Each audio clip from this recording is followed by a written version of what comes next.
Hi guys, welcome to my channel. If you're not yet subscribed, please subscribe, like the video, comment on the video. Also, you can share the video. Okay, so today I'm going to talk about the Bridget Harris story.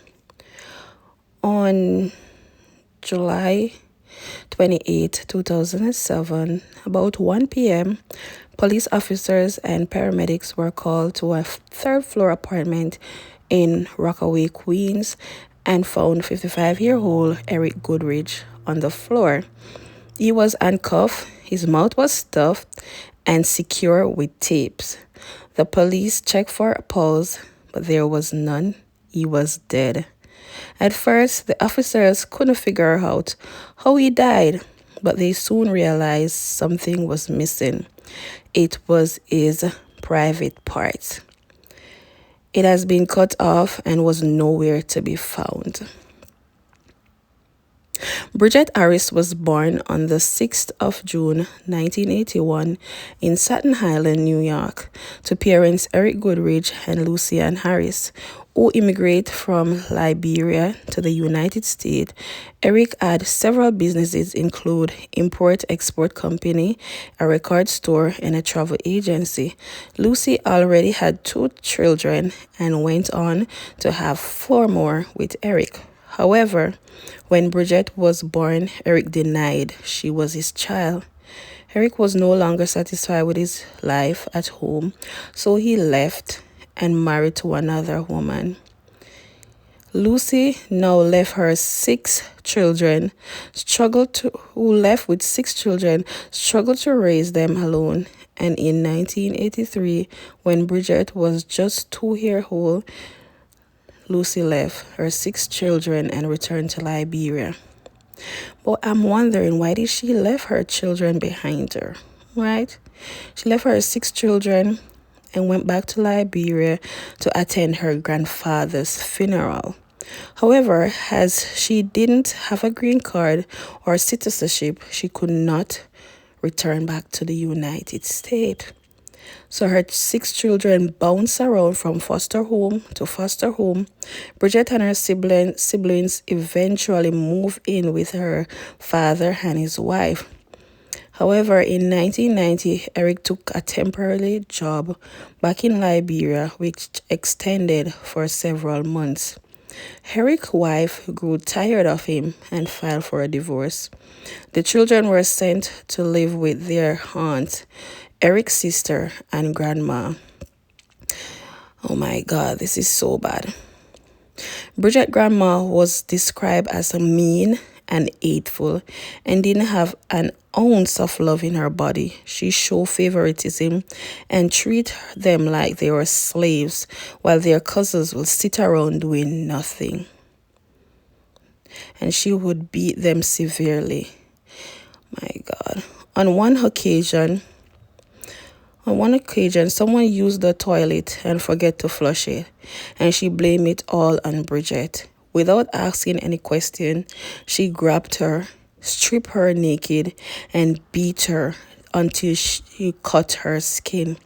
And when she wasn't satisfied with that, she'd take the pepper sauce and pour it in her butt and also in the skin that is torn. Liberia was going through a civil war that worsened in 1996. Somehow, Bridget's mom got documents proving her children were American citizens and they were airlifted back to the U.S. Once back in the U.S., Bridget again bounced around from relative to relative and ended up in a woman's shelter. She also traveled back and forth between Liberia and the U.S. Eventually, in 2007, Bridget finally found a place of her own with no one to answer to. She had made new friends and now working as a security guard at JFK Airport and was no longer in contact with her father. However, not long after moving into her apartment, her father Eric called. Bridget had no interest in talking to him and told him to lose her number. Eric's health was failing, and in June of 2007, he returned to the US to seek better medical treatment.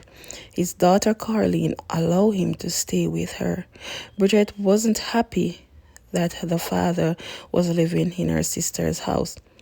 Carleen tried to convince Bridget to forgive their father as he was trying to make amends. Although Eric was a well-respected entrepreneur in the community, behind closed doors, Eric was a monster. He had put Bridget through years of trauma. At the age of 4-year-old, he forced Bridget to perform a certain act on him. Bridget told her mom what had been happening over the years, and she was shocked. So she told to a pastor. The pastor, they didn't want to believe. They looked the other way because Eric was a well-known businessman. They didn't want to believe that he was a monster. She bravely fought him off the last time he tried to rape her.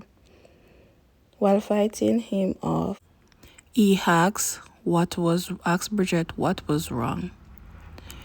Bridget, now older, left Liberia for the last time and distanced herself from her father. However, feels some remorse because she had to leave her younger sister behind and know her father was a monster. She also suspected Carleen had been in that same situation as she was, but each time she tried to talk about it, Carleen would change the subject. But now he was back in the US and wanted to make amends. Bridget's sister Carleen invited her for a family dinner and told her her father would be there and that he wanted to apologize. Bridget agreed to attend the family dinner and took a 2-hour subway and ferry ride to Carleen home in Staten Island. Bridget arrived. This was the first time she had seen Eric in years, and she was immediately angered by what she saw. Eric was bouncing her knees on his legs, just like he used to do to her as a child. Not only did she find that disturbing, but her father announced that he wanted to take Carleen's daughter back to Liberia. That triggered Bridget. She was furious. She couldn't let this happen. She loved her niece and refused to let what had happened to her as a child happen to them. Bridget and her sister argued. She didn't trust Eric and couldn't understand why Carleen would agree to such a thing. However, in Carleen's mind, he was an old man, sick man, and didn't believe he would do what he had done to them growing up. Bridget's mind was now flooded with flashbacks, and she had suffered by Eric and other relatives. He had to be stopped. Bridget wanted to go to the police and report what Eric had done to her. However, the statute of limitation had passed.